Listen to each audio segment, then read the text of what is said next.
Holy crap, we're early today. Woo! Wow. We Welcome are everybody to the uh, first uh, Thursday night conflict. the Thursday, Wednesday. Hold on. Wait, I got this. The midweek war. That actually sounds a lot better. Thank you. Um, so yeah, Impact was on Wednesday for the first time, and NXT was on today, Thursday, if you're catching us live. If you're not catching us live, Thursday. Um, so we have an hour to kill. We're gonna sit here for an hour and just stare at you guys. Well, I can describe where I was and why I wasn't able to watch NXT. No. We're just gonna stare and Oh, stare into the camera just stare into nothingness. for an hour.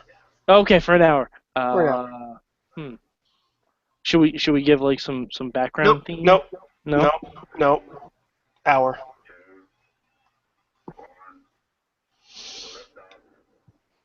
All right. Now that we got everybody out of the room here that actually doesn't like us, so we're gonna do something, change it up a bit.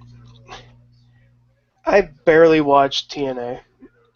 To be fair, when it was on Thursdays, you barely watched TNA. Yeah, but this was different because I actually had shit to do. But Mad Mike did, and he tweeted for the Mayhem Show at Mayhem Show. I did. So we're gonna go through Mad Mike's good, bad, and what he would change. Yes. Now I can chime in for whatever is worth. But I think I know where his good's going. Just put that out there. So Mad Mike, what is your one good thing about TNA? My one good thing about TNA this week was the wrestling for the most part. Oh. For 80% of the show, I'd say it was very good to great wrestling. No, I mean, the Bram and Abyss was a nice little hardcore match, you know. Yeah. Not the Monsters Balls that we remember. It wasn't the Monsters Ball either. No. It was a ladder match. Stairway to Janice or whatever, which once you got Janice, you didn't win the match. It was pinfalls, whatever. It was Janice on a pole. Yeah. With a ladder. Yes.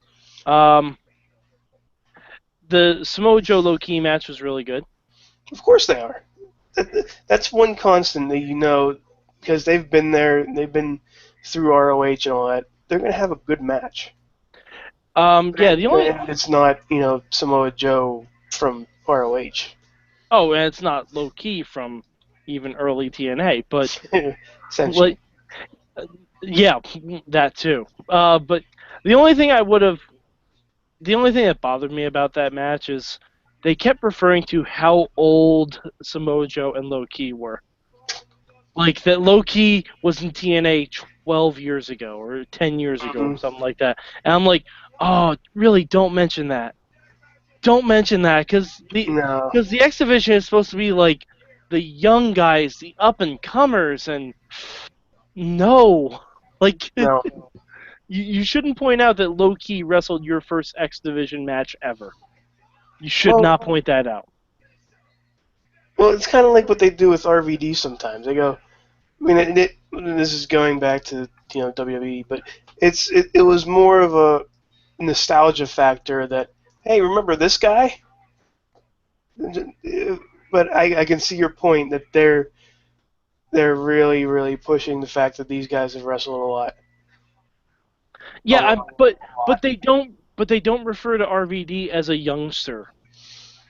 Oh no, they don't. You are correct on that one. That does sound horrible. Like they don't put him in a cruiserweight division. RVD's gotten to a point where he's wrestling for heavyweight titles and is at that level. Like, yeah. It's almost like saying, hey, Low-Ki is in the exact same position he was in 12 years ago.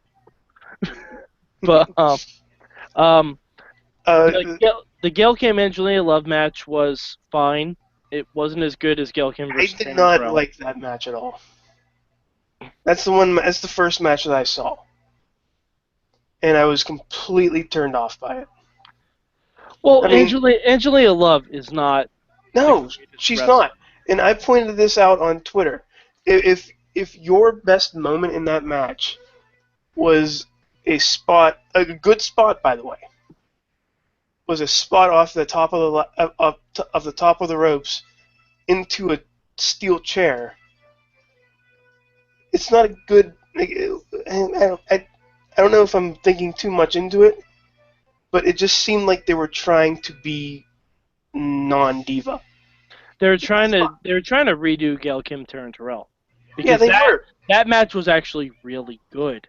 And They were, I but think it wasn't that good. match was good because we didn't expect that from Terrell. But we, Uh, Angelina Love's been around a lot longer than Terrell. yeah. That's my point basically.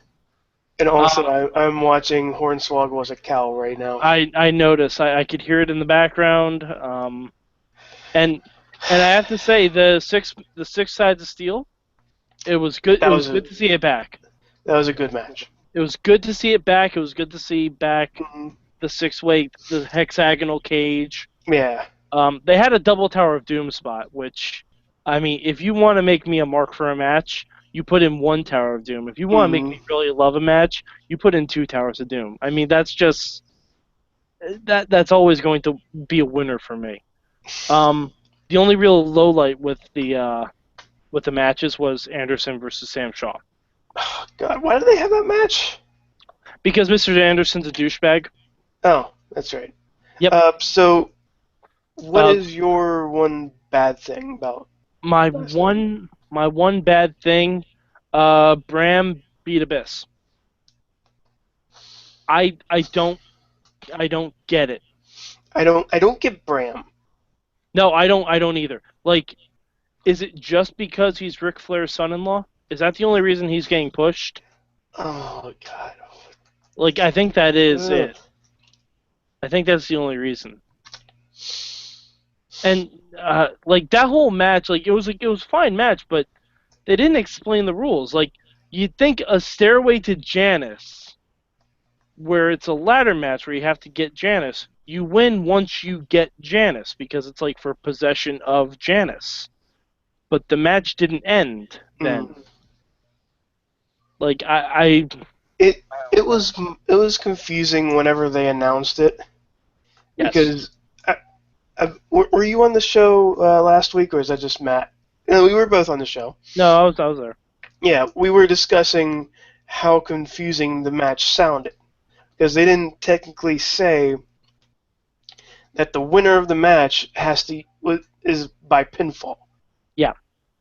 They They really just should point said, that out in a ladder match. yeah, they just said, hey, this guy is going to get get Janice and is able to use Janice. Hmm. Which, to be fair, since Bram got Janice, Abyss should not have been allowed to even try to use Janice. Yeah, That should be, you know. and honestly, if you get hit with a spike laden 2x4, Hmm. you shouldn't be moving. Yep. Well, Well, you you could should be call in a shock. hospital. You could be Yeah. in shock.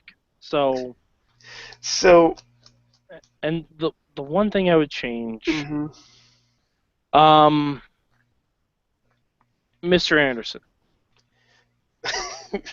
that is your one constant thing to change. Just as a general rule, because honestly, I get that he's an asshole. I understand that he wants to be Stone Cold Steve Austin because that's his favorite wrestler. Right now, Dean Ambrose is closer to being Stone Cold Steve Austin than Mr. Anderson will ever be. Um, the whole feud with Gunner with Sam Shaw makes legitimately no sense. Because Sam Shaw hasn't. It's not like if TNA was writing this story properly, Gunner would bring back Sam Shaw. and Sam Shaw will be perfectly normal and fine and sane whenever he's in Gunner's eyesight. Hmm.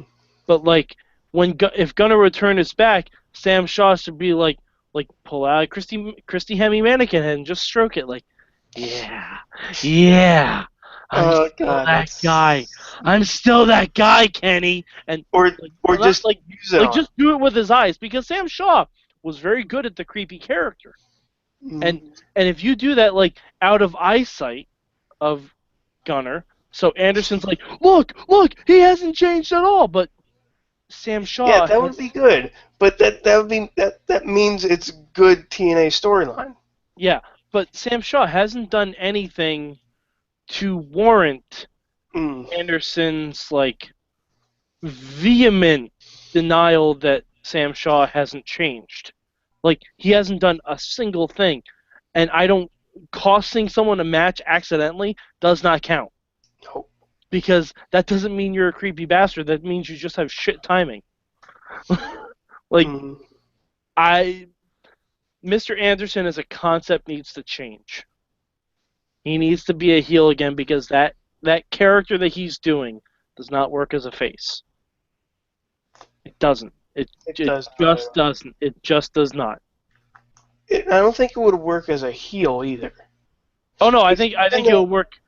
he's in that little neutral area where he's like the Miz, No, only without you know Mike only skills. yes. But it's to me it's like a worse a Miz light. So he's the behind enemy lines to the Mrs. Marine. Yes, whatever that means. Uh, Mr. Um, An- Mr. Anderson was in behind enemy lines too. oh God, I remember that. Ha I was gonna watch that once, and I decided not to, and go just do outside and play. just do better things with your life. Yeah, like play on my laptop and watch porn. Um, Yes. so so actually, I do have one of the good things that I thought you were gonna say, Okay. and I didn't catch this live, Okay. but I caught it on the YouTube. Uh EC3. oh. Oh my God! I completely forgot about that. Oh my God. Yes. Okay, you were exactly right. That is my good thing. EC fucking three. I forgot. I don't know how I forgot about EC3. Probably because he didn't actually wrestle. Yeah. But oh my God. Wouldn't you want to just smack around Rhino? Mhm. Especially and not even smack around Rhino. Like he pushed Spud away. The picture of him pointing vigorously at Spud the Sit Yeah. is one of the images that I'm going to remember him by. Mhm. And actually, now that I think about it, the Dixie Carter interview was pretty good too. Yeah, I yeah. mean, for what it was, it was a defeated Dixie Carter. That's fine. And that's my talk. So as as I didn't watch much of TNA, Hmm.